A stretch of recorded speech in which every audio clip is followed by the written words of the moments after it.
Everyone, and welcome to the Colorado Broadband Office's Rural Digital Opportunity Fund Auction 904 Ask the Experts webinar.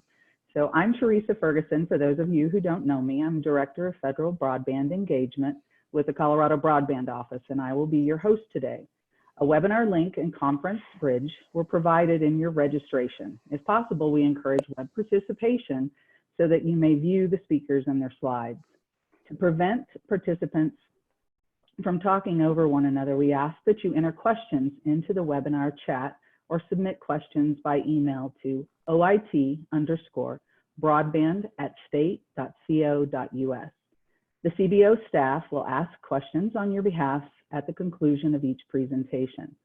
The goal of today's webinar is to provide attendees with a working knowledge of the RDOF auction so that your community, region, or your company can successfully participate and secure Colorado's portion of the $16 billion in RDOF funding the FCC will auction beginning in October of this year.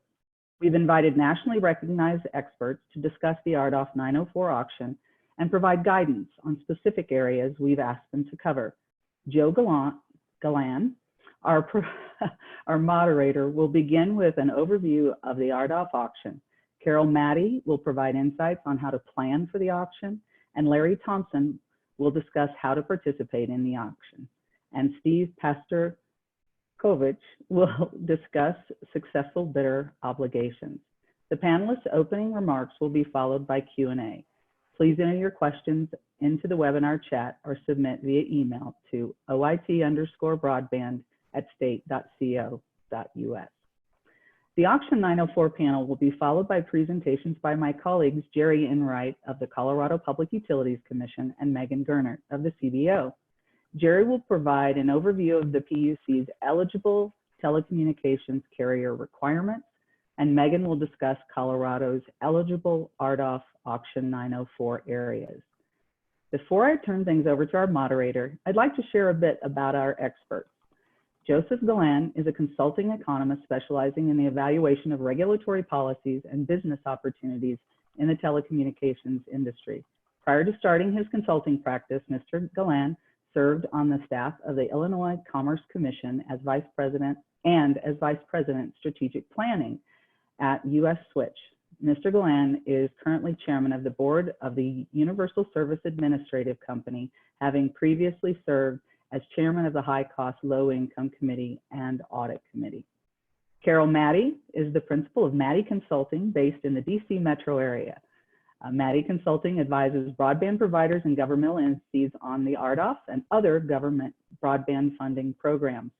Prior to launching her firm, Ms. Maddie was deputy chief of the Wireline Competition Bureau at the FCC from 2010 to early 2017, where she led efforts to modernize the FCC's USF programs, including the creation and implementation of the Connect America Fund. Larry Thompson is a licensed professional engineer and CEO of Vantage Point Solutions, a national provider of engineering and consulting services to the telecommunications industry. Mr. Thompson has been designing satellite, wireless, and wireline broadband networks for more than 30 years. Steve Pastor-Kovich is the Senior Director of Broadband Funding and Development at NRTC, the National Rural Telecommunications Cooperative.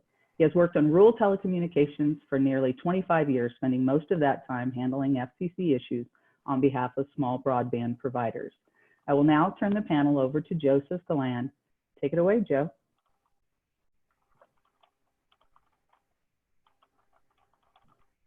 You're muted, Joe.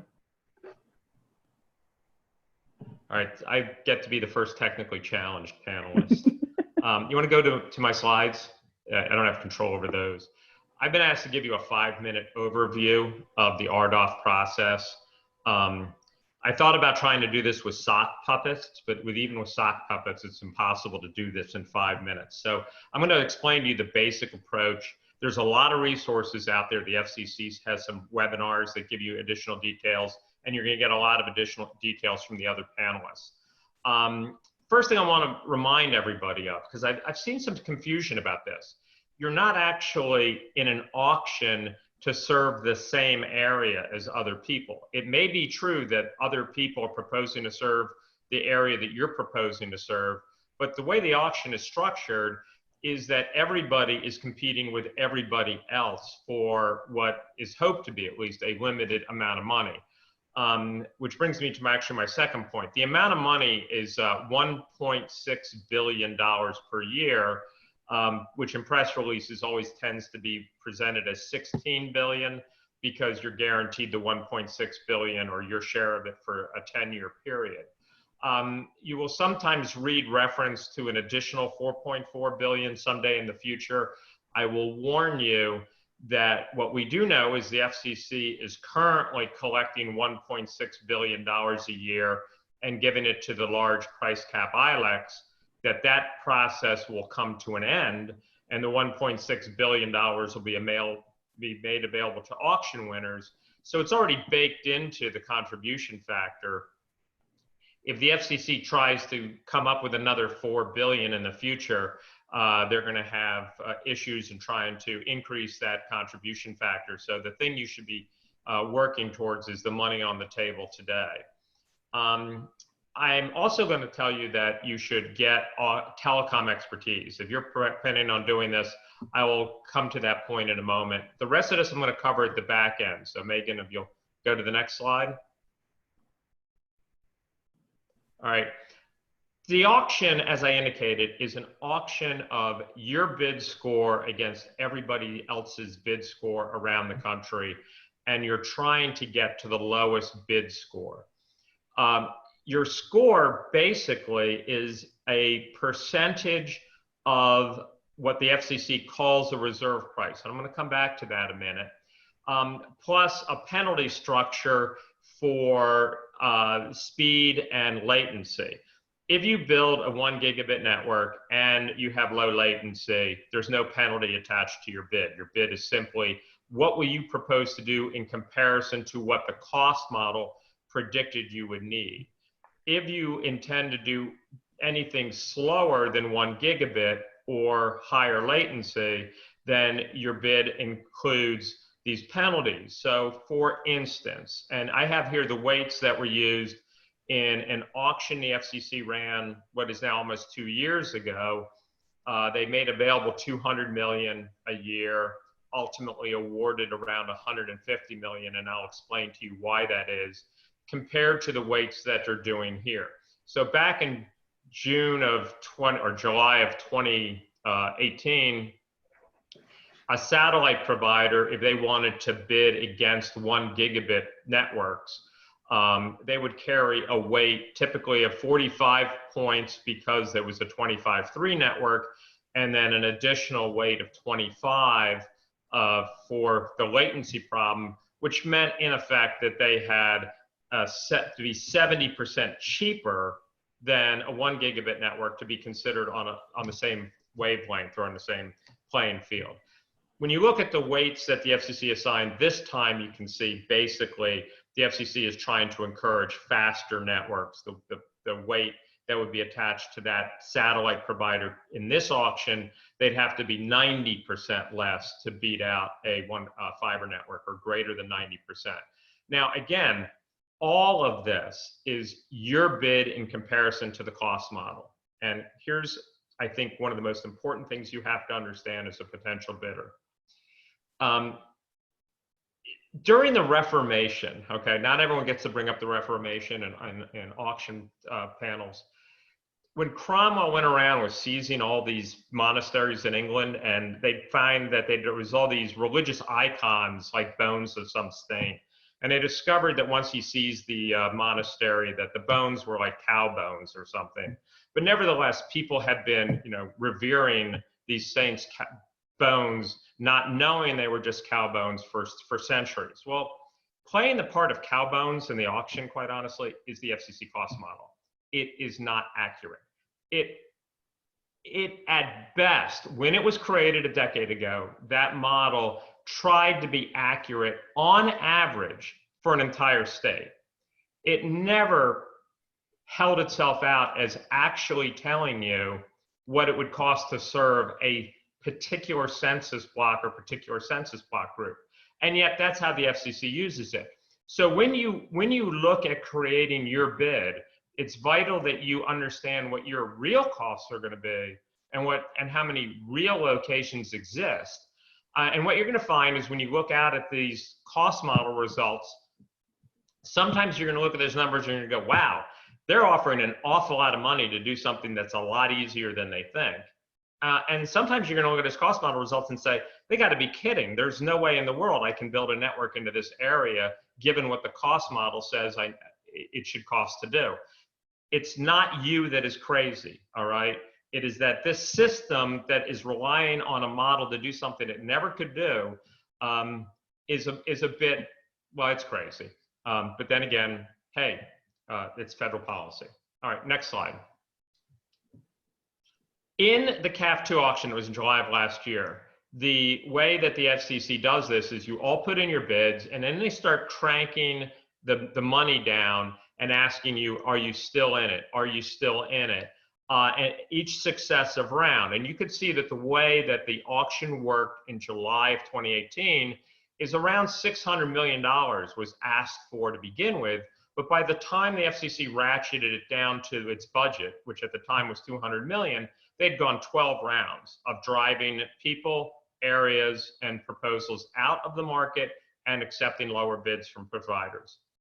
In the July auction, what happened after round 12, that represented areas where more than one person had offered to serve the same territory, and the FCC continued the auction. What is going to happen this time is that once they reach the budget, the only continuing auction happens if two carriers proposing to build the same network, in effect, or the same network speeds are still in for a certain area. Because once they reach the budget, whoever is proposing to build the fastest network will be awarded the support if their other competitors are proposing a slower network. All right, next slide. Overall, and this is just a slide of in general, and all you can really take from this is sort of a high-level conclusion of, hey, who got the money in July 2 years ago? We see that electric co-ops got a significant portion of the money, but the real big winners were fixed wireless providers. Given the way the weights are structured this time and the encouragement of fiber networks, I would expect that you'll see a much different distribution of winners and losers of the 16 billion, that it'll be more heavily weighted towards fiber networks and carriers proposing to build fiber networks than towards fixed wireless, what you saw in the earlier auction. Megan, next. In terms of speeds, and this is why the FCC got rid of or reduced, or rather increased the minimum speed to 25.3, so the reality is that's what everyone's going to build anyway. So in this auction, the minimum speed is 25.3. The last auction, there was a small number of locations that got served with 10.1 networks. But as you can see, by and large, it was faster networks that were winning the money. Megan? All right, back to what I was recommending at the beginning. Having dealt with some of the potential auction participants in a variety of contexts over the last year, one of the things that is clear to me is that there's a lot of people that are in adjacent markets, like electricity, that are interested in entering this market because they have some shared infrastructure opportunity. I strongly encourage you to talk to telecom people. There are some of them on this call. There are a variety of consulting companies. There's a company down in Tampa, TWN Communications. There are others. I'm not recommending anyone in particular, but I am encouraging you, particularly if you're coming to this from a non-telecom background, but you want to take advantage of some of your shared assets, get telecom expertise. Then the last thing is the thing that I opened with. Do not trust the FCC data. Do not use that for any kind of decision analysis. The FCC has structured the auction so that you're all going to be judged relative to the cost model. Whether that was good policy or bad policy, I'll let somebody else, well, it doesn't matter because it's what's going to happen. But I can tell you that all the available evidence that I've seen in the 10 years since that cost model was developed, it is not accurate, even reasonably accurate, at the level of individual wire centers or individual census blocks or individual census block groups. So at the granular level that this auction is going to be conducted, the number one thing you need to do is know your costs, your number of locations, and then just look at that cost number to see how well the model's going to treat you or how badly the model's going to treat you. And it's going to be on both sides of that equation. Sometimes it'll over reward you and sometimes it'll under reward you, and perhaps by a significant amount. So that's my high level overview of the auction. I'll turn it over now to Carol. Hello, everyone. So Megan, next slide, moving along. You can go to the next slide. I will say, you know, in similar to what Joe is saying, if you're already familiar with the FCC and the regulatory requirements and in particular the FCC's universal service programs, you're one step ahead of the game. But for those of you that have not to date participated in the FCC's funding programs, it's really important to understand the requirements and what you need to do. You're going to be expected to become an eligible telecommunications carrier, and there are certain things that go along with that you'll hear about later in this program. And you're also going to be subject to various timetables, various audits, and testing, and you need to factor all of that into your business planning as you're deciding how you're going to proceed. As the cliche goes, there's no such thing as free money, and you need to get educated, get help, and understand the requirements. If you want to go to the next slide. If anyone listened to the FCC's webinar last week, that should be the whole diagram. What happened? Yep, okay, you got it there. You know, this is the timeline that the FCC has laid out for how this process is going to work. And I want to emphasize this is different than your typical state or county grant program. This isn't a situation where you're deciding how much your project is going to cost and you're putting in an application and maybe you're getting letters of support from local business leaders. The way this works is the amount of money you get is going to depend solely on one thing, and that is how well you do in the auction bidding process. There's a two-part application process. The short form is basically an application to be allowed to bid in the auction. You put in certain information, minimal information, and basically the FCC is reviewing that just to make sure that you appear to be a legitimate bidder. If you were an auction winner, then you have to file what is known as the long form application. That is when you provide more detailed information about the network you're planning to build, more detailed information about your finances, and take other steps to provide the FCC the assurance that you actually can perform as expected. But here's an important thing to remember. If you are a winning bidder, you are expected to apply in that long form application and you're expected to see the process through to the end. So you need to be doing your due diligence now. You cannot wait until the last minute to get ready for that. If you're not prepared to file the long form and understand all of the things that you're going to need to provide to the FCC, if you fail to do it, you then are in a situation where the FCC considers you to be in default and you would be assessed penalties. So to repeat, you can file the short form application and you are under no obligation to bid. But if you bid and you are a winning bidder, the FCC expects you to perform. So let's go to the next slide.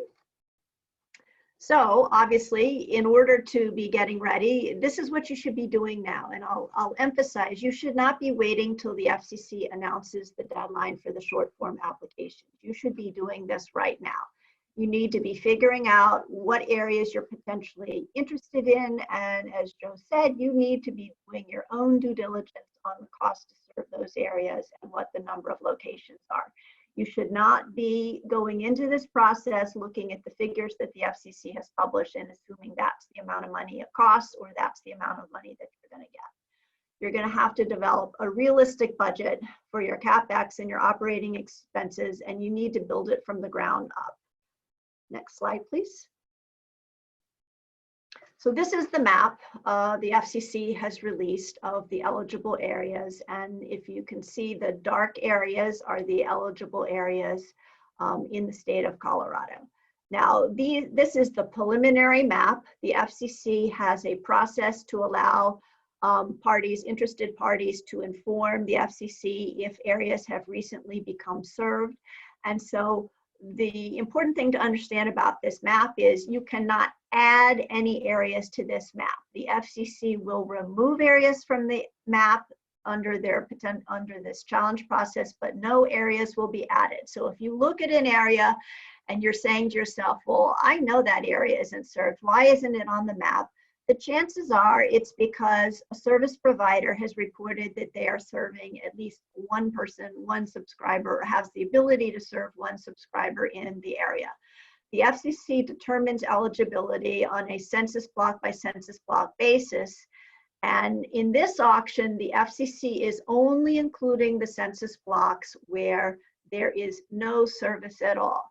The partially served census blocks where there may be service in a corner of the area but not in the rest of the area, the FCC says it intends to address in this phase 2 auction that, as Joe mentioned, we don't know when that will happen or indeed whether that will happen. So you need to focus on this map.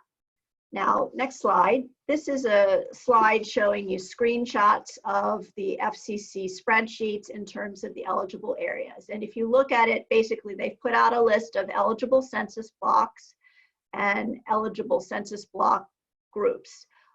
They've also put out a list of eligible census tracts. They have not yet decided whether the minimum geographic unit for bidding will be a census block group or a census block tract. But the thing you need to understand is you're getting funding for eligible census blocks within whether it's the census block group or the census block tract. Now, if you look at that, column on the left-hand side of the screen, column D is the FCC estimate of the number of locations that are in those census block groups. And that is the number which Joe says you should distrust, and I will agree with him. It's based on a cost model. The data is out of date. There's a lot of reasons why the data are not accurate. And anybody that is interested in bidding in this auction needs to do their own due diligence, whether you're doing software, Google Earth, whether you're driving down the roads and you're counting the mailboxes out on the road. You've got to figure out on your own how many locations there really are. Now, column E that you see on that left-hand box, that is the so-called reserve price for any given census block. And as Joe explained, this is based on the cost model. But the most important thing you need to understand about it is that is the maximum amount of money that is available for the particular area. And competition in the auction will drive that amount down. It is mathematically impossible for everybody in the nation to win the reserve price because nationwide, the sum of the reserve prices is like basically ballpark, 2 times the amount of money that's available in the budget. And so the only way, Colorado would get the amount of money that's, quote, available in Colorado is if everybody in Colorado was bidding on every single census block that's eligible in Colorado in the gigabit tier, and nobody was bidding next door in your neighboring states. That's the only way it will happen, and that's not what's going to happen. So you need to go into this figuring out how much you think it actually is going to cost to serve the area. Next slide, please. Another thing you need to be thinking about is whether you're going to go into this individually or whether you're going to bid as part of a group. The FCC allows potentially interested entities to join consortia where you can bid together. That's a decision you need to be making in the very, very near future. And the reason for that is after the deadline for the short form application, parties that are planning to bid in this auction are not allowed to discuss anything relating to the auction or their bidding strategies with each other. And that's called the quiet period. So basically, if you've been talking with neighboring entities or other entities about potentially working to serve an area jointly on a regional basis, you need to be wrapping up those discussions now in the very near future and decide, are you going in as a group or not? Because you're not going to be able to have those kinds of conversations after the deadline for the short form application. And as I said, you need to really be thinking now about where you want to bid. Obviously, there's the possibility that some areas are going to drop off the map, but you shouldn't be waiting for the FCC to release that eligible, that final list of eligible areas to do your planning, because at that point, the application window will be open, within, a week, 2 weeks, whatever, and you're not going to have enough time to do the kind of significant business planning and engineering analysis. Another thing you should be thinking about is who else potentially is going to be bidding in the area. It makes a big difference. If you're bidding in an area where nobody else is bidding, when you get to the point nationwide where the sum of the bids equals the auction budget, you're going to win automatically. As Joe explained, there's a process. If you're bidding head to head against one another, you're going to win if you're bidding a faster speed. But you really, really do need to be trying to figure out, to the extent you can, who are the likely bidders? Is anybody in adjacent areas possibly interested in going here? And try to scope out the competition. And then finally, as I've been saying, you really need to figure out what the lowest amount of support you're willing to accept in exchange for the obligations, knowing that that's you've got to basically figure out what your bottom line number is and not get focused on what the reserve price is. And you need to be, very disciplined about this so that you don't get carried away in the heat of the moment. And with that, I will turn it over now to Larry to talk about bidding. All right, thanks, Carol. Yeah, so I'm Larry Thompson, the CEO of Vantage Point. We do a lot of this bidding. We bid for 29 different groups in the CAF Phase 2 auction, and are madly in the middle of the process that Carol just described with getting a lot of our clients ready for RDOF. So next slide, Megan.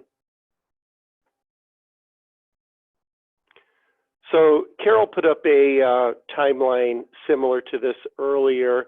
I've actually went out on a little bit of a limb and put some dates associated with the timeline as well that I'll deny later. But the only date we really know of is the one in red there, which Chairman Pai of the FCC really wants the auction to start on October 22nd. And so we've kind of, based on what happened in CAF Phase 2 and other information we have, I've just kind of thrown some sample dates up here. The other ones I put question marks by because they're not, they're not fixed in concrete.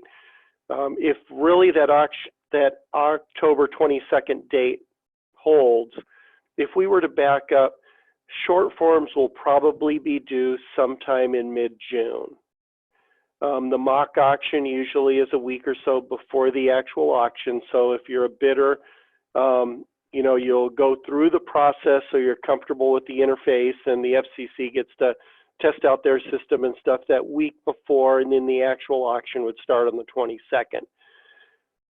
I'm guessing it's going to be around a month or so for the entire auction before the auction is done and all areas are provisionally awarded. Once that happens, the FCC looks over the bids, and probably, maybe 3 weeks or so after that, they're going to announce the winning bidders, and then long forms are going to be due from those bidders sometime probably mid-January. So again, we haven't got the final schedule, but something like that. Like Carol mentioned, once the short forms are filed, sometime probably mid-June, that's when the anti-collusion period starts. And you cannot talk to anybody else about the auction unless they're part of your consortium. So keep that in mind. A lot of your activity has to happen prior to the short forms, which is likely mid-June. And that's not very far away. Next slide, Megan. So if you look at the entire U.S., there's almost 900,000 census blocks, 65,000 or so census block groups. Like Carol mentioned, we don't know for sure if it's going to be bid on census block group basis or census tract. I'm just assuming it's going to be census block groups. That's what they've done in the past. but not to say for sure. There's about 6 million locations and a total reserve price, as you've heard, about $2.9 billion. So you heard earlier that $16 billion over a 10-year period is what their budget is. If you total up all the reserve prices, like Carol said, it's about twice that. It's $2.9 billion per year, or $29 billion for the 10 years. If you look at Colorado alone, they've got 17,000 census blocks, a little over 1,000 census block groups, 100,000 or so locations, and the total reserve price is about $70 million. And again, that's per year, so you'd multiply that times 10 for a 10-year period, so 700 million. Next slide, Carol, or Megan, I mean. So if you look at Colorado in a little more detail, and I just pulled out a couple of census block groups just to show you some of the differences that Carol was talking about. If you just take those two census block groups that I show there, if you're planning on bidding on those, you will have to serve everybody in the census block groups. And the one on the left, you can see there's 3 census blocks in that census block group. And you know, just like was said earlier by Joe, this is not exact. These models are not correct. They're wrong in many instances. They say 3 locations, which means there's 1 location per census block in the census block group. Is that true or not? We don't know. But if it is true, you would have to serve, you know, this is 30 miles or something north to south on this census block group. That'd be very difficult to serve that entire area. If you look at the one on the right, though, however, you might be able to run a fiber or put a couple of towers up or something. There seems to be a long string, and there's 25 locations in all of those census blocks along the right side. So every census block group is very different, and you have to look at them carefully. Next slide.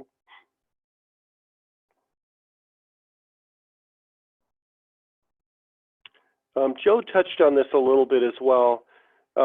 There is weighting, and so it's not strictly just based on the amount of money that you're willing to spend for those customers, but it's also driven by the speed, which they call the tier, and there's 4 tiers that you're going to be bidding in. So you can bid at a 25 down, 3 meg up, a 50 by 5, a 100 by 20, or the 1 gigabit tier, which is 1 gig down, 500 meg up.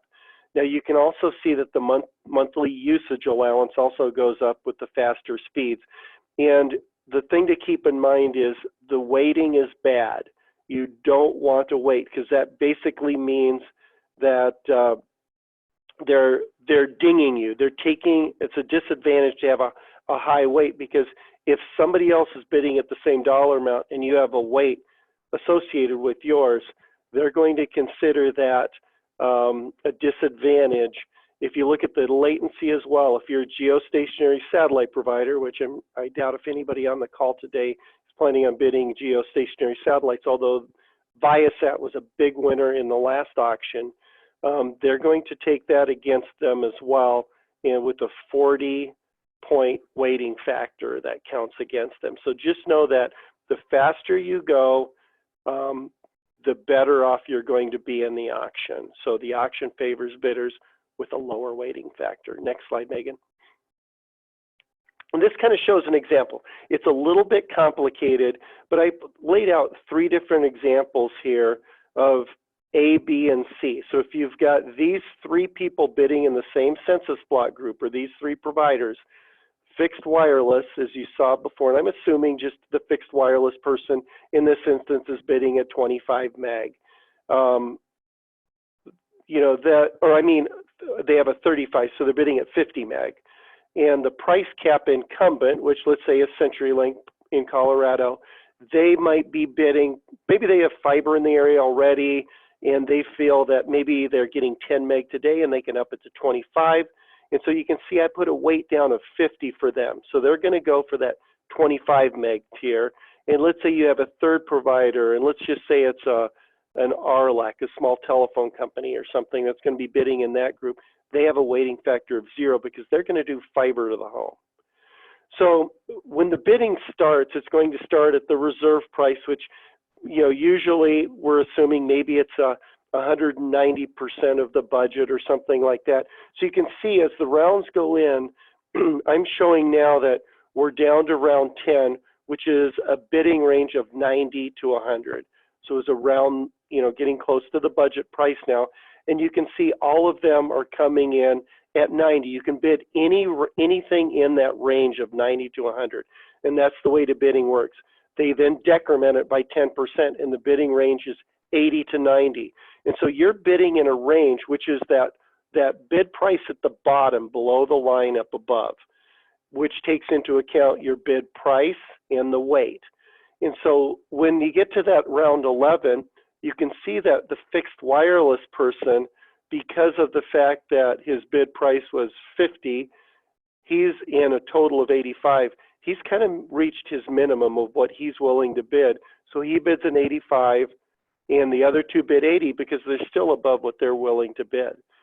By the time you get to the next round in 12, when the fixed wireless person has dropped out, and all you're left now with is the price cap incumbent and this rural LAC, they both bid in that round because they still have, you know, have some room left in their bid. So the price cap incumbent bids at 70, and he doesn't have to bid at 70. He could have bid anywhere in that 70 to 80 range. But I'm just showing here that they bid at their minimum, 70 and 74. And let's say this is the round that the budget ends up clearing at 76, you know, or 76% of the total reserve price. They would stop the auction at that point, because this is one thing that's different than what was in the CAF Phase 2 auction that you know, might have participated in, some on the call. It would have gone to another round in CAF Phase 2. And this particular one, even though there's competition still, they cleared the budget and they would award then to the highest, you know, the best, the fastest speed. Like Joe said, it's really the lowest point value. And so it cleared at 76. And so the rural LEC then, because he was bidding a fiber to the home network with the 0 points, he would actually win the auction. Next slide. The only time the auction would continue is if you had 2 people when the budget clears with the same point value. So if let's say that price cap incumbent would have been bidding fiber to the home, the auction would have continued for additional rounds. But since there were 2 different networks with different point values, they gave it to one with the lowest point value. So some of the, you know, the reality is that the auction is technology agnostic. And so they don't really care if you're bidding wireless or fiber to the home or satellite or whatever it might be. They just really want to make sure that they're getting the best network for the best bang for the buck. There's quite a lot of bidders that are going to be bidding fiber to the premises, and it's capable of a gig. But fiber to the premise typically has a higher initial cost. It's probably the most future-proof of the technologies, but it is, you know, it's a weighting of 0. There's going to be quite a few, and you saw in CAF Phase 2, that are going to bid wireless as well, typically in the 25 to 100 meg range. It all depends upon what spectrum they're in, what distance they're going to be having to serve, and things like that, how they design their network. FCC is always making more spectrum available, which allows these providers to go faster. They will have, if it's a fixed wireless provider, a low latency as well, so they're not going to take that 40-point hit for latency. Typically their weighting is going to be in that 20 to 50 range, depending upon how fast they can actually go. Next slide, Megan. So a few questions just to round off my part of the presentation. We don't know yet if the low Earth orbiting satellites are going to be a factor. Starlink has been very aggressive, which is, you know, Elon Musk's SpaceX company. They've been very aggressive going into the FCC, lobbying to be a participant in the auction. We don't know yet if they're going to be. There's a lot of people that have been going in arguing that they shouldn't be part, because of the fact primarily that they're not a tested technology. We don't know exactly the timeline, the schedule. I showed you an example one earlier of kind of my guesses. We don't have the final list of census blocks either. Like it was mentioned earlier, there was a challenge process. Frontier alone challenged over 16,000 census blocks that they think were included in that initial release that should be removed. CenturyLink and a lot of the large carriers, AT&T, also challenged some census blocks that said that the FCC should remove them. So we will be getting a new list. We don't know if they're going to grant all of these challenges or not, but there will be a new list that the FCC will use when they go into the auction. We don't know if it's a census block group or tract, like I said earlier. And also RUS, they did mention in the order that other state or federal programs like the RUS Reconnect could impact these census blocks. They don't want to give money in this auction if it's being funded by another source. The schedule is so close because they gave Reconnect a couple of extensions of time. We don't know if RUS is going to be able to award this year's Reconnect in time for them to remove those census blocks from the auction or not. I think that's my last slide, so I'll hand it over to Steve Pastorkovich. Okay, thanks so much, Larry. Really appreciate it. I'm Steve Pastorkovich, the Senior Director of Broadband Funding and Development at NRTC. Megan, if we can move ahead. We are owned by our 1,500 member rural electric and telephone providers. We do feasibility studies, design builds, operate networks, and we also have mobile smart grid and video units. So there's a lot going on there. So if you go through the auction and you win, what is it that you have to do? And as both Larry and Carol mentioned, there is the long form application after the auction. And the long form is designed to demonstrate that you are legally, technically, and financially qualified to receive the support. The commission does not want some fly-by-night companies that are not going to be able to adhere to their obligations. You also have to provide a financial and technical capability certification. You have to show that you can serve where you say you can at the levels that you promised. There's also public interest obligation certifications. One of the biggest public interest obligations is to offer rates and services that are reasonably comparable to those that urban consumers receive. The FCC did not make this up. This is part of the 1996 Telecommunications Act. So every year the FCC does a comparability benchmark. So in 2020, they determined that the benchmark for voice service is about $55, and then it ranges from about $82 for the lowest RDOF speed of 25.3 up to about $158 for 1 gig. Now, you'll also have to provide a description of the technology that you're using and a system design with network diagram that will have to be certified by a professional engineer. Again, it's to show that you can deliver the promised services, not only at the speed and latency that you promise, but also that you can meet the consumer demand. Is your network going to be robust enough to serve all the customers that you expect? You'll also have to show that you have available funds. In all likelihood, the support that you receive is not going to be sufficient to fund the entire project. So you have to show that you have funds available for costs that exceed the amount of support. Where's the rest of that money going to come from?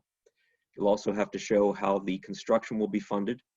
You'll want to include your financial projections. You'll have to include your financial projections. So how many customers do you anticipate getting? What are you going to charge? So all those business decisions have to be shown at this stage during the long form. And as Carol mentioned, you'll have to initiate the eligible telecommunications carrier certification process. Again, this is not something the FCC just made up. It is part of the 1996 Telecom Act. So ETC designation is determined at the state level. So Mr. Enright will be talking about that a little later, specifically for Colorado. You don't have to have it to bid. You don't have to have it to apply. But if you win, you need to show that you've at least started the process. So earlier is better. Okay. Oh, and that's the thing. You can work with a telco on ETC. They're already ETCs, so if you considered working jointly with them, that can be taken care of. And while you still have to get the ETC certification, if you don't want to provide voice service yourself, if you don't want to do that actual part of it, there are a lot of companies out there that will do that on your behalf. So there are a number of options there. Okay, so what are the other obligations? Among them, a big one is the letter of credit.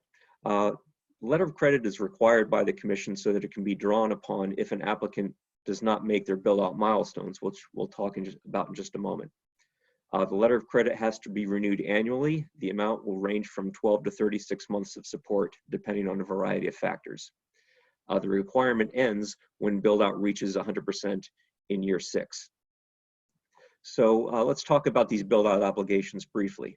An optional obligation is 20% of locations reached by the end of year 2. If you choose that option, your letter of credit obligations are a little bit more lenient. But all winning bidders are required to hit 40% of locations by the end of year 3, and then an additional 20% each year until you get to 100% by year 6.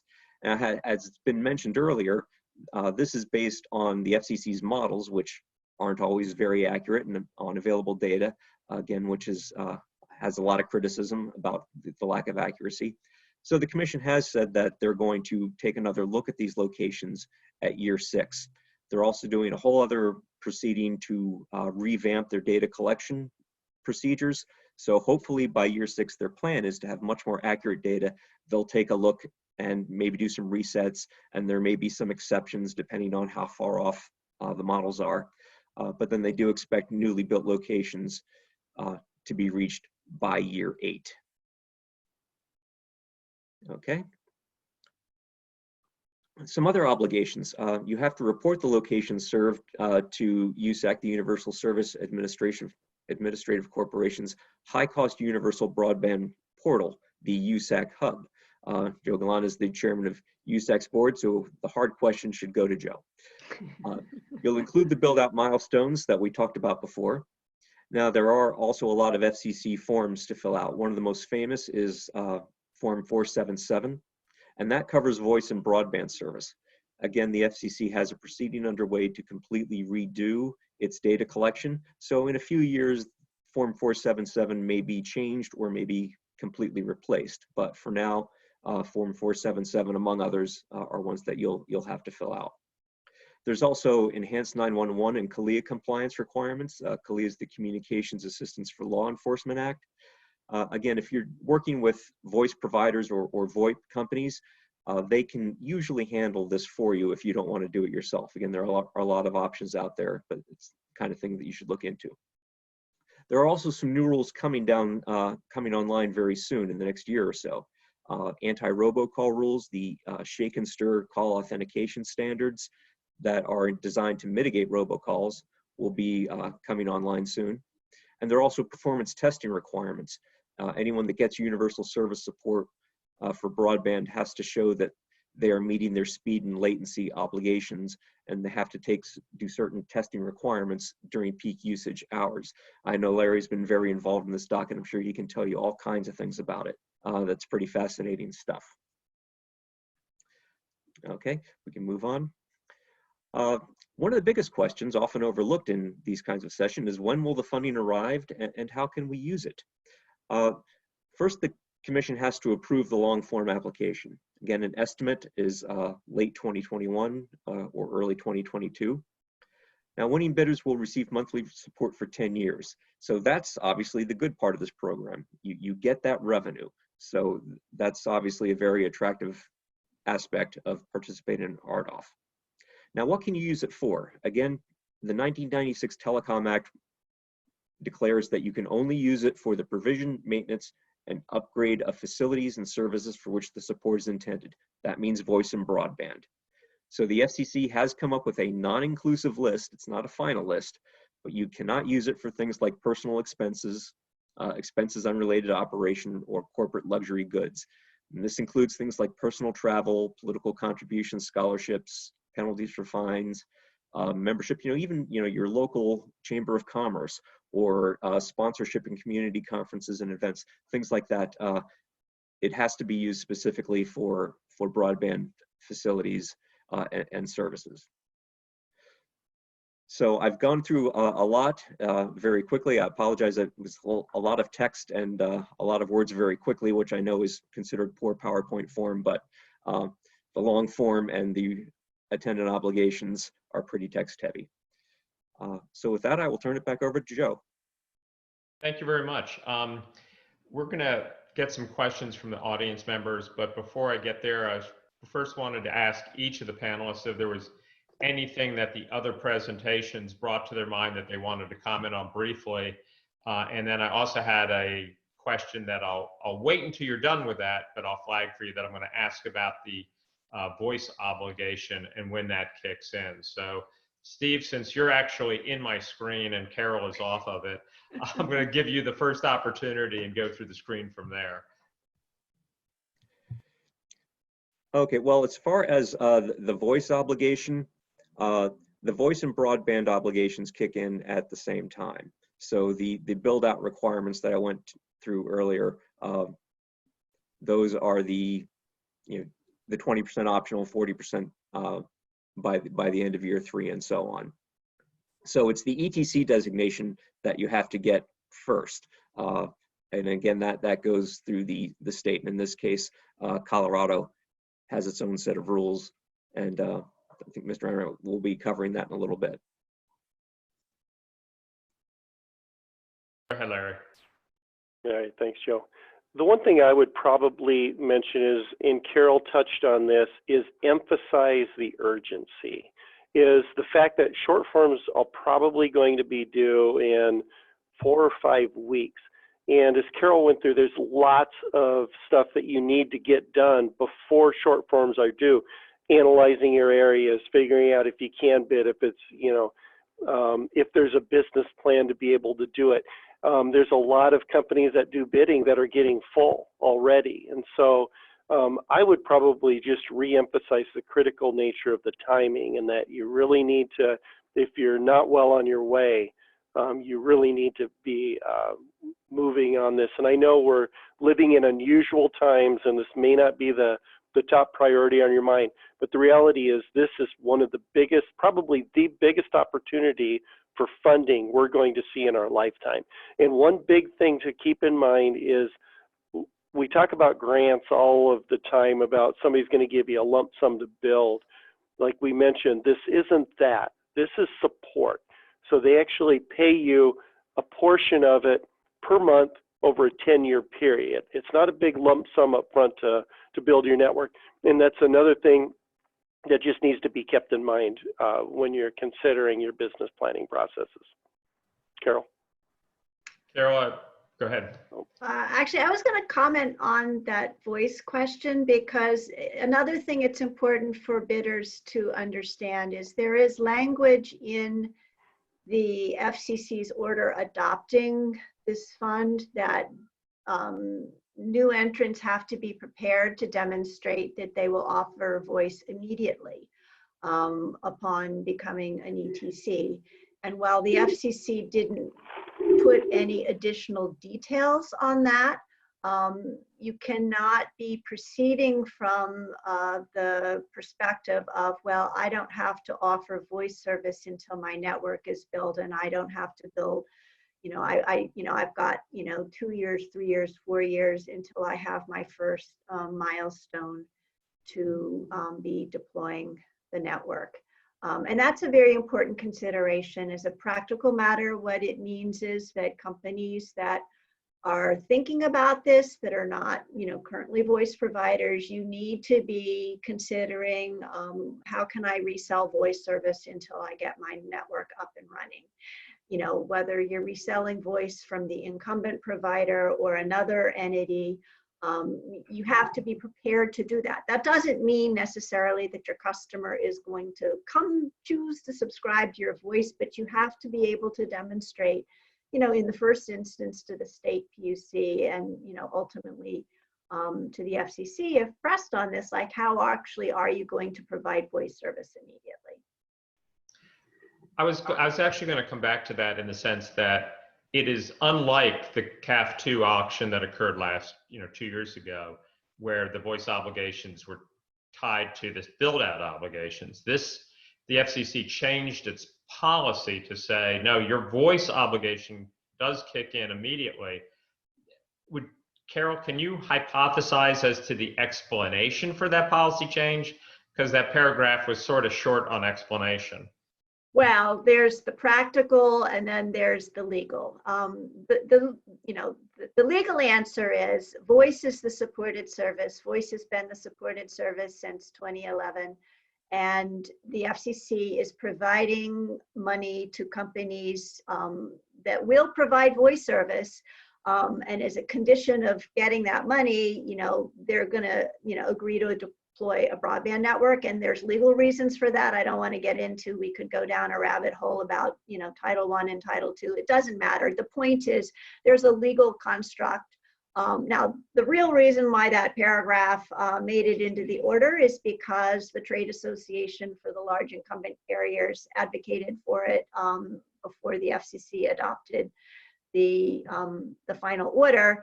And I can only hypothesize as to why they did that. So I'll leave it there. But at the end of the day, you have to understand from the FCC's perspective, if a new entrant comes in, the FCC views that entity as the, I'm going to use the term provider of last resort. Now that's a state construct. In the FCC's parlance, it's the ETC. But from the FCC's perspective, and I worked on this for years, if the incumbent is not going to be getting the money, from the FCC's perspective, if we're giving the money to somebody else, that entity needs to be prepared to serve the whole area and assume all of the obligations that we traditionally think of as being associated with the voice service provider. Thank you. Megan, I'm going to come to you in just one moment. I'm going to offer an observation about SpaceX, in part because where I'm sitting is about 10 miles down from their launch facility. And on Sunday at 4 a.m., they will wake me up as they launch their 8th batch of Starlink satellites. So I think what the people on this call have to appreciate is that whether or not SpaceX ever participates in the auction is one issue, but it's pretty clear that SpaceX is going to participate in the market. This launch will give them roughly 500 satellites in orbit. They will have enough to become commercially operational by the end of this year. We don't know what the pricing is. It may be an unproven technology, but people don't throw 5,000-6,000 satellites into space without seeing if they can actually talk to one another. When they first announced that they were going to bring all their boosters back and land them vertically, I just assumed it was part of Elon Musk's recreational drug profile. But they do it routinely. And as a result, whereas today everyone sort of approaches this market from the perspective of when you build, you'll be the first one to reach these areas. That's not actually how it may play out. If you have an 8-year build plan, you may find that by the 8th year, SpaceX is on their 2nd batch of satellites. Or you may find out that they all, that it didn't work. We don't know. It is unproven in that regard. But in terms of the risks that you're willing to take, it's something to consider. Megan, do we have questions from the audience? Yes, we have a few. So the first one is, some others are suggesting that at the clearing round, in an area where there are multiple bids, the lowest bid wins despite speed tier. And I think this was during Larry's presentation. You stated that the fastest bid wins. Which one is it, lowest cost or fastest network? At what financial level would the subsidy be? Larry, go ahead. I think I clarified that's the one with the lowest weighting. So it's in general, if it's a terrestrial provider, if it's fixed wireless, if it's fiber to the home, they're all going to be bidding in that lower latency tier, so they won't have a penalty for latency. So in that instance, it would be the fastest speed that would win. But if you do have that latency penalty, it's the lowest latency. It's the lowest weight that's going to win. But generally, unless you're a geostationary satellite, you don't have to worry about the latency penalty. And actually, I should also offer that even the geostationary satellite or the low Earth orbit satellites, while they won't have the latency problem, it's unclear whether or not the FCC will allow them to bid as low latency service yet. Megan, back to you. Yep. So we had one question wanting to clarify that the reserve price is a yearly number and is available for 10 years. Is that correct? Well, your winning bid is an annual number that's available for 10 years, yes. Okay. And, you know, as pointed then, out, the reserve price is substantial. If you add them all up, it's like almost twice as much as the budget. But it should also be pointed out that in the CAF2 auction, the participants bid down that price by about 70%. So it's not even really clear yet whether or not, well, the 1.6 billion will go away because of the fact that once you clear, but it's not clear whether or not if the auction continued, the FCC couldn't get to the same place with less money. We just know that when the 1.6 billion is committed, the auction ends. If I could jump in to make one Yes. point though, if any entity that is bidding in the gigabit tier will have an inherent advantage because it can basically go through like 10 rounds of bidding where it will get the reserve price, you know, the maximum amount of money that's available. And it will only be once you get past that, you know, because the bidding starts at that, you know, fictitious number of 190% of the reserve price, and it goes down, you know, 180, 170, blah, blah, blah. So the gigabit entity will go through, you know, 9 successive rounds where it will get the maximum amount of money available, whereas parties that are bidding in a slower speed tier, I'll put latency aside just to keep it simple, but the parties in the slower speeds, at a certain point, they will start seeing actual real dollar reductions in the amount of money they will receive. So at the end of the day, you know, the gigabit entity will get the full price, so to speak, whereas the other entities will be getting basically a discount off of the full price. And that's sort of the dynamic of the auction of, you know, how you're bidding against this, you know, percentage of the reserve price, but due to the formula, different speed tiers will get actual different dollars. Yeah, just to make sure we're clear, Carol, when you say full price though, I don't want them to think that the reserve price that they see on the map is the full price. Well, the reserve on the map is expressed as an annual amount and you get it for 10 years. Yeah, but I'm just saying that they would still bid down until the budget is clear. Yeah, Right. yeah. That's my point. Right. Okay. I think Carol, as I understood what you were saying, the reality is that other speed tiers will be participating in the auction meaningfully until the 10th round. But the reality is after that round, everybody is participating meaningfully. And since we're all being compared to this fictitious number from this bad model that isn't accurate and we don't know if it's inaccurate up or down, it's when the rubber hits the road across all the participants that you start really driving the ultimate outcome. Megan. Yes, okay, so the next question is, can you please confirm the specific ramifications of the letter of credit obligations for meeting the 20% build out in year 2? Oh, that sounds like a legal question. Carol, you want to take that first or? Well, I mean, at the end of the day, the point of the letter of credit is to provide recourse to the FCC if you fail to perform. So, you know, in essence, the FCC is expecting you to get a letter of credit from an acceptable bank so that if you don't do what you're supposed to do, and you know, the FCC/USAT demands that you repay the money that you got, even though you didn't do what you're supposed to do, then, you know, USAT goes to the bank and gets the money. And it's to create a financial incentive. I mean, it's to protect the public fisc.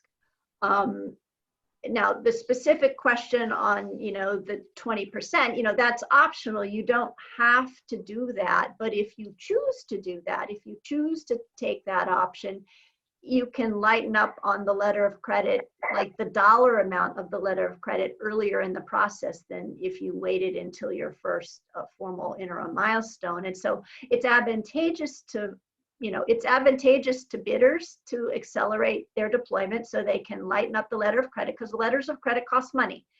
And I will say it's also advantageous from a public policy perspective, from the FCC's perspective. Anything that gives parties an incentive to build faster than the deployment schedule is good for consumers. Anyone else want to comment? Okay, Megan? Okay, there's one more question at the moment, and it is, do any of you understand why the FCC allowed challenges to the preliminary eligibility mapping to be based on incumbents only serving one location, when this appears to undermine the universal service mission of this fund? I think I better take that one. I think we're all willing to let you take that one. I mean, and this is something that's so hard, real people just don't understand it. It just scratches their head, and, members of Congress, occasionally swear and scream about this.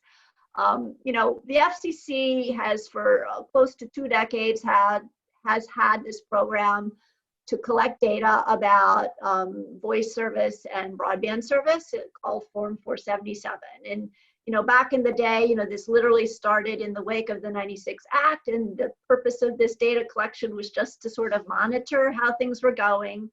In the last 10 years, this data has now been used as a tool to determine which areas are eligible for funding. The FCC has a longstanding open rulemaking where they have, they've decided that they're going to collect more granular information about where broadband is and where broadband isn't, but it hasn't yet implemented that. I will note for the record that, over the last decade, all of the service providers, both incumbents and non-incumbents alike, resisted vigorously the notion of providing address level service availability data to the federal government, saying it would be incredibly burdensome and couldn't possibly be done, and regulatory burden, et cetera, et cetera. So the entire industry has opposed, telling the government on a home by home, address by address basis where service is. And so that's kind of the situation we're in, and the FCC, like everything in life, you have a choice. Do you proceed and, focus on the areas that nobody says they're serving while you figure out someday if you can ever clean up this other problem about this data collection that isn't suited to the task? Or do you do absolutely nothing, like just do nothing and just wait another 5 years? So I'll get off my soapbox. But that's the reason. I mean, it's sort of the big, and I think it's fair to say, if nobody is reporting that they serve a census block, we can be pretty darn sure that there's no service there. On the other hand, if you've got a situation where somebody says they're serving, then it becomes a much more difficult task to sort of figure out the truth or not of that, and getting into competing evidence, and it's complicated. But if the FCC took the approach of deciding we're going to plow ahead with this auction and focus on the areas where there's no dispute that nobody's there, and then we'll do another auction later someday. As a side comment to that, I think everyone has to understand that while this is all the money, and it's going to be difficult to see a big chunk of money other than this coming down the pike anytime soon, except for through some sort of COVID funding bill that we haven't seen yet. It's a blunt, this whole process is something of a blunt instrument. We not only have the problems with the cost model, and I personally put that in quotes, but we also know that there's a big chunk of people out there that don't have broadband, and in part they're located in areas of the country that the cost model says don't worry about it because the cost should be so low you don't even need to provide any funding. And yet they've been sitting in those census blocks without any service 4 years, and this isn't going to solve their problem. So this is one of those steps on the waypoint, to universal broadband, where a lot of the problems the FCC has going into the auction are still going to exist on the other side of the auction, although the number of tools available to it are going to be reduced. Yeah, Teresa, we are at almost right at time. I was going to suggest that we give the rest of it over to you to stay on schedule. Thank you, Joe. I do appreciate that. I want to thank all the panelists for giving us some great perspectives and guidance to help us all navigate this RDOF Auction 904 process. So thank you all again for being willing to share your time and insights with us. Next, we need to turn things over to Jerry Enright and Megan Gernert. Mr. Enright has been with the Colorado Public Utilities Commission since divestiture and has been working in the telecom area as a high-cost fund administrator and handles most of the telecom applications, filings, and issues for the commission.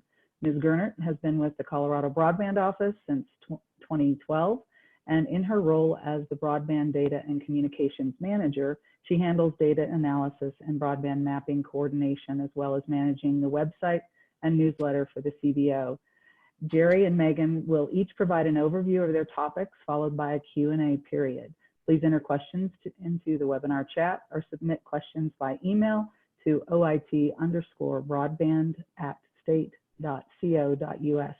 Jerry, let's start out with you, please. I know there's a lot of questions about the PUC's ETC process, and you are the man to answer them. So you take it away, Jerry. Great, thank you, Teresa. Yeah, and also thanks to the CBO for putting together this great presentation. As Carol and Steve mentioned, ETC, or eligible telecommunications carrier, is an essential part for bidders to investigate or do as part of their due diligence. This process is delegated to the Public Utilities Commissions for this designation. And essentially, there is an application. If we could go to the next slide, Megan. There is an actual requirement included in the rules. It's specifically Rule 2187. And this rule lays out all the requirements to become an ETC. The application is similar to other applications for authorities. The standard is a public interest, convenience, and necessity. That doesn't change. The Commission looks at these applications on a case-by-case basis. This includes acknowledgments of the federal rules under Part 54. And also, there is a requirement that Lifeline or service to eligible low-income consumers be provided as well. As far as the application itself, there isn't any specific fill-in-the-blank type of application, but the application guidelines, or what needs to be in the application, is pretty well laid out in that Rule 2187, which is available on the Commission's website under rules, under the telecom section, or under the general section of the PUC homepage.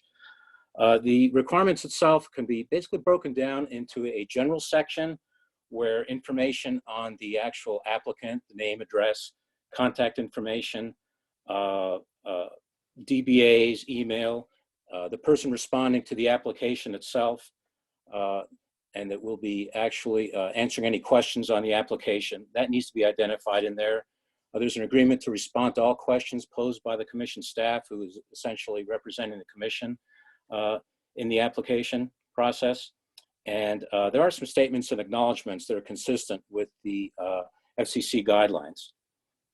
There is an acknowledgement there and an attestation that all the information that is provided is true, accurate, and correct. And if there is anything that comes back later that isn't correct, then that designation may be revoked. On the specific information that needs to be included in the application, one of the important ones that it starts off with is a description of the service area. The rule itself actually talks about meets and bounds, which is a little bit of an anachronism, but it goes back to a description on specific boundaries where distances and directions based on landmarks are included. But if the provider doesn't have this, and it is an additional expense, they can request a waiver of this requirement, but provide some reasonable proxy of the area that is being sought. I know here we're looking at census blocks or groups or tracts, so possibly some type of description on a specific area where the ETC designation is requested.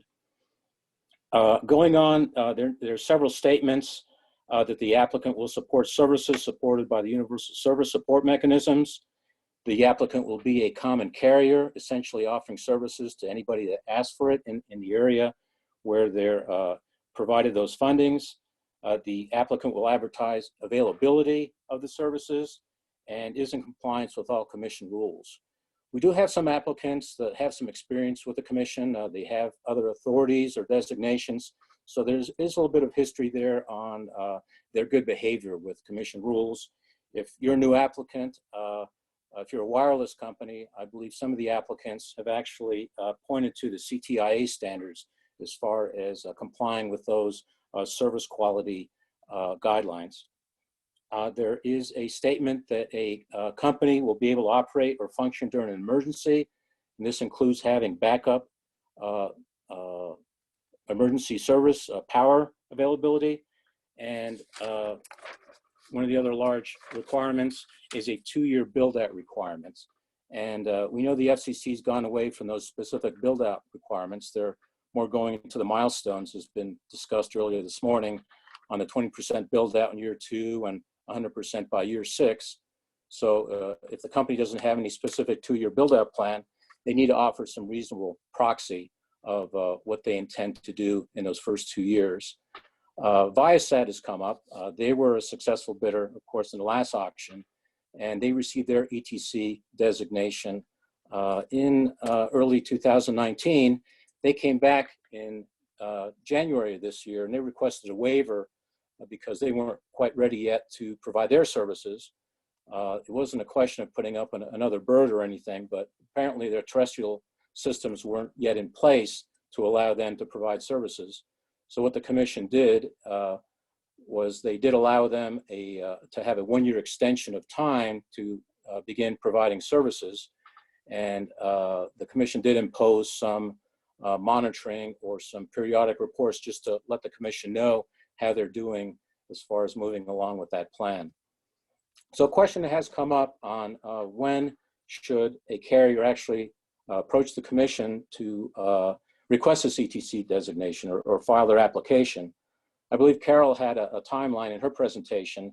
So I would suggest going towards the right part of that timeline, basically when the long form application is being prepared. At that point, the bidders have already won their grants, they're winning bidders. So I think they're in a position to come to the commission and request that ETC designation. In the last round, the auction 903, the CAF phase 2, just to give an example, we saw most of the applications being filed in the September and October timeframe.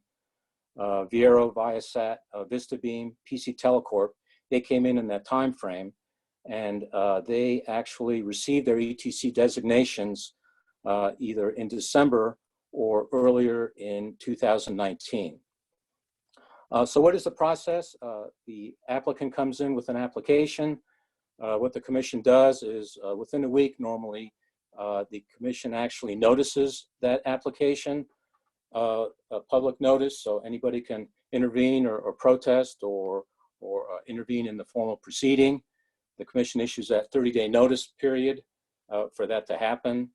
During the first 10 days of that application, the staff has an opportunity to ask any questions, looks at the completeness of the application, and if there's something that's critically missing, there's an opportunity to supplement the filing during that application. Next slide, please. So at the end of that 30-day notice, what normally happens is that the commission may grant the application, could be with some conditions or possibly as filed. If there are some waivers that are requested, normally those need to be specifically addressed by the commission. And if that's the case, the commission normally, or in the past, has set those for hearing before a administrative law judge. During that time period, staff works with the company and possibly a stipulation can be worked out, and that's provided to the administrative law judge to consider for the granting of the ETC. So with that, there are some ongoing obligations once the ETC is granted. There are some federal reporting requirements. USAC has some requirements. There's some lifeline requirements that need to be done on a periodic basis. As far as the commission is concerned, on an annual basis, the commission does do an annual certification for ETCs. This year, it's due on the requirements are laid out in a commission decision, and a proceeding is opened up for companies to place that information, and a certification to the FCC and USAC needs to be done by October 1st of the same calendar year. There is some lifeline reporting as well to show the number of customers that are added on, that are dropped. That goes to USAC directly, but the commission does receive information about that as well. And there's also some ongoing annual reporting requirements. Once the successful bidder does offer services, there are requirements to pay on an access line basis, and making sure there's connectivity to the 911 network as well. And what I end up here is some of the specific proceeding numbers for previous ETC applications.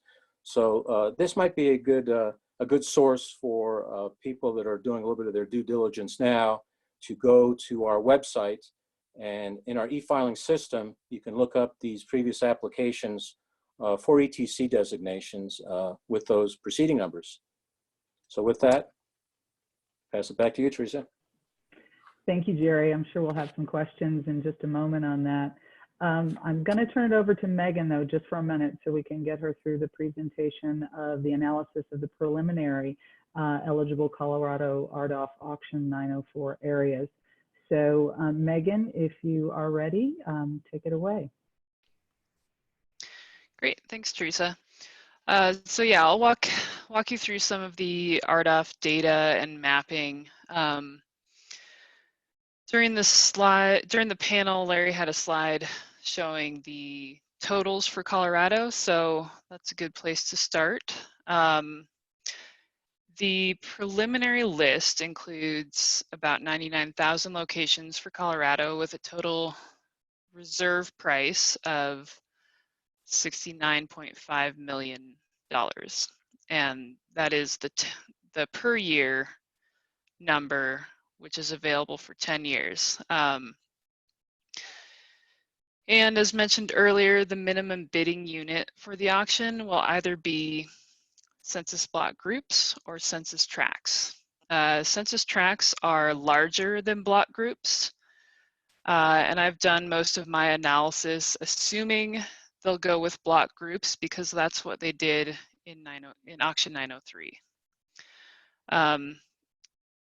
This means that the census blocks, these 17,000 census blocks, will be aggregated into the 1,121 census block groups. And I think Carol and Larry both did a good job explaining how that works, so I don't need to really repeat it here. I lined up some county highlights for the Colorado data. So basically, these are the top 5 counties as far as the total annual reserve price goes. There's some pretty big numbers there. I think we have 8 counties that are over $2 million and 29 counties that are over $1 million. But the caveat there is, as I think multiple people mentioned earlier in the panel, you might not get all of that money. It's very unlikely that in the end, all of that money will be dispersed in any one area. The next county highlight map is the total number of locations. Because there's some variation in price per location, this map looks a little different. So La Plata County has the highest number of locations available. And then, let's see. The average price per location, I thought this one was pretty interesting. A lot of these counties out on the Eastern Plains do have fewer eligible areas, but their reserve price is a little bit higher per location. And then next I'll talk about challenges. Out of the 17,000 eligible census blocks in Colorado, there are about 3,000 challenges. And a note here is that the FCC does not compile the challenge data in any usable way. So I had to go through all the filings and try to identify which ones had Colorado census blocks in them. There's a high possibility I missed a few, so this could be an incomplete list. So that 3,000 is about 11% of the eligible blocks in Colorado are challenged. Most of these are in the category of Form 477 filers identifying areas that they have served since the last 477 data submission, which is one of the categories that the FCC specifically asked for. And then you'll see a summary by company of the data that I processed. And then on the next slide, I have just a list of the counties that have the most challenges. And these are aggregate across all the companies. So the data for those challenges will be posted on our website if you want to download the raw data and look through it.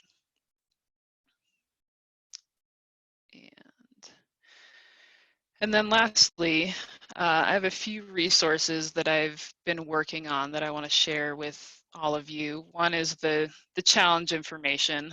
And then I've created county maps for every county in Colorado. I just chose a random county to highlight as an example. This is Saguache County. Down at the bottom, you'll see it has the total annual support, the total locations, and then the eligible blocks and the challenged blocks. So this is just a quick overview of each county so you can look through those and see what your area looks like. Those will be posted on our website. And then I just have a few useful links for data.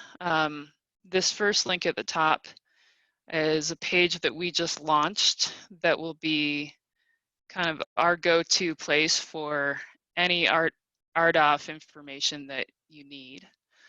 The second link here is the FCC Auction 904 page. I have it bookmarked. I think it's a great page to bookmark if you're involved in this. They have updated data and information on there all the time. And then there's some other useful data sets that these are kind of my go-to data sets, and there's links for those to be downloaded publicly. Those can be really helpful in helping understand some of the CSV files that the FCC puts out. So that's all I have. And I think we can start going to questions for Jerry and myself. Perfect. Thank you, Megan. I think a really good question for Jerry would be, Does Colorado require ETC applications to be submitted by an attorney, i.e. a member of the Colorado Bar, or can any party file such an application, Jerry? Yes, any party can file an application. The problem is if there's a stipulation that's contemplated, normally an attorney needs to get involved in that. So a local attorney is probably a good thing to have, or at least access to one. Thank you. I remember that, Jerry. That is one of those things that does come in handy. Jerry, just in summary, I think you laid it out in piece parts in your presentation, but from start to finish, I know there's no such thing as typical, but what is a typical timeline for an applicant to receive and get through the process of applying for an ETC with the Public Utilities Commission? Yes, in the last go around, it really depends on whether the company already has some history with the PUC. I think with Viero, they filed, I believe, in mid-October of 2018 for auction 903, and they got their authority in early December. So a little short of 2 months. The other providers that didn't have any history at all, and we had to go through a stipulation and the ALJ process, that took about maybe to 70 to 80 days in that time frame. Perfect. Thank you. I cannot see questions for Megan. Are there questions with regard to the mapping analysis, Megan, that you've seen come in? None have come in yet. There is one last question asking for Jerry if you can provide a link to the site with the applications. And I'll just mention that we will post the slides, a recording of the presentation, and all of the relevant links on our website on the page that that you signed up for this webinar at. So, and I will send that information out to all the participants. Perfect. Okay. And I think what would be helpful right now, we've got a little bit of time in our block here. I wanted to see if I could go to the panelists, all of you, for any closing remarks, just in summary, what you would like to leave our attendees with as they consider participating in the RDOF auction process. Just closing remarks, and I'll start with Carol. Carol, anything? Why me first?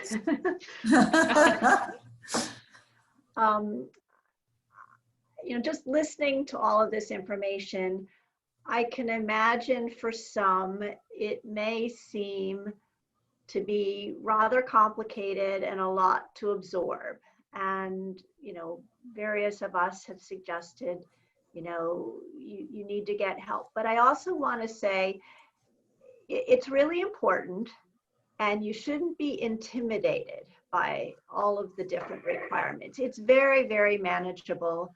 And it's something that, folks that haven't been participating in one of these programs have been able to get through the process, and, are, on their way to, building out to serve a community.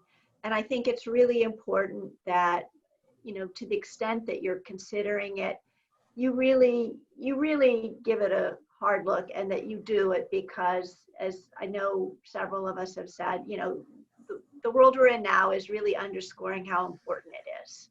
And so that's my final comment is just, don't be intimidated by all the details. It's manageable. It really is manageable. And at the end of the day, you will be doing a service to the people that you serve.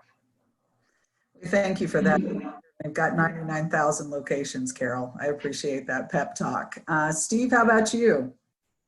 Well, I think I'd like to reiterate what Joe started with, and Larry and Carol also touched on it at various points, is that when you hear the term auction, even reverse auction, you're thinking of a discrete area.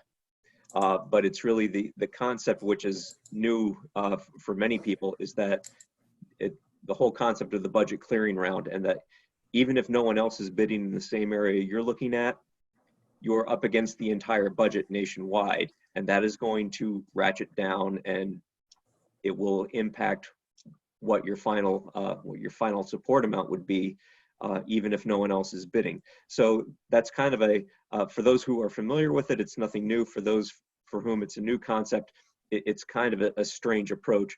But when you think about it from the FCC's perspective, is that in that they have one nationwide budget to work with, and they're trying to spread the money as far as possible, then you can kind of see the logic to it. And it's just sort of a different way of looking at an auction than most of us are used to. So that would be my final thought. Thank you, Steve. And Larry, I know you've got a final thought here for us. All right, thanks, Teresa. Yeah, I would echo what the previous two had mentioned. You know, like I said before, this is a big opportunity. It can look overwhelming. There's lots of people out there, consultants that can help guide you through the process. This is not that different than other FCC auctions that have happened, very similar to CAF Phase 2. In fact, a lot of successful companies got a lot of money in CAF Phase 2. I think they've made a lot of improvements in this auction, tweaked some things to make this even better than CAF Phase 2, in addition to just the significant increase in dollars. One thing I will say also that I'm not sure we were real clear on during our presentation is when we're talking about serving all of these different locations within these census blocks or census block groups, the FCC defines served as just being able to deliver service within a reasonable amount of time, usually 10 days. And so you don't have to actually provide service to each customer. You have to have the ability to serve that customer. Generally, if you're doing a landline service, it means you've got the main line in, but you haven't put the drops or electronics on. If you're doing a wireless solution, you've got the tower up, but you haven't installed the customer electronics and stuff. So that takes a big barrier potentially out of it, and also makes your business plan look a lot better if you're putting in reasonable penetration rates. So like Carol said, seek some help. There's a lot of companies like the three here that can certainly help walk you through the processes. It's going to be less intimidating probably for those who are providers, broadband providers today, but even companies that were not previously broadband providers have been successful in auctions like this in the past. Larry, I want to thank you for kind of filling that hole on a question I think is out there in some folks' minds. Specifically, I don't even think we even said it. I think we were also used to it. This is for residential, right? It is not for business customers, right? And I think I recall one question up there. So to clarify that for everyone, these are residential locations that are to be served. And is that, I want to ask, well, I've got the three experts, is that still, that 10-day period still being used in the FCC's vernacular? Mm-hmm. Provider has 10 days. 10 business days. 10 business days to provide service. Okay, so that still is in there. Okay. And I'll turn to both Jerry and Megan. Anything that you'd like to provide as far as closing thoughts? Well, from Jerry, just to let people know that the commission is a resource for anybody that's going to be looking into the ETC certification. Be happy to entertain any emails from folks, and hopefully Teresa can follow up with our emails. And just to clarify, I believe the question came up about a link to our website on the application. There isn't any specific application form per se. There's the rule itself, and a provider will need to follow the rules and provide what's required in the rule itself. No fill in the blank type form. So with that, good luck. And it does sound like an overwhelming process, but others have done it, and you can too. Thank you, Jerry. Megan, any of those mapping guidance, or pump them up, Megan. Yeah, I'll just say we're here if you have questions about mapping or about the process. And I will try to have the most up-to-date information posted on the website as soon as it's available. Once they release those final areas, I'll try to get through those quickly and have them available for you as well. Excellent. Well, I can't thank you all enough. Please, all of our attendees, the Colorado Broadband Office's mission is to provide broadband access to every Coloradan. And this, I think it was Larry said this, this is probably one of the single largest funding sources that the state of Colorado will see for broadband deployment in my time. And we need to take advantage of this opportunity, and the CBO stands ready to support you, to answer questions, to act as an interface between various agencies that can provide guidance. So please reach out to us. We are a resource for you, and we look forward to embarking on this journey with our stakeholders in the state of Colorado to get Colorado's share of the RDOF auction funding in the state of Colorado to provide broadband that is so critically needed right now for our state. So thank you to our panelists and presenters. Thank you for our audience for your participation. And I look forward to hearing all from you all in the future.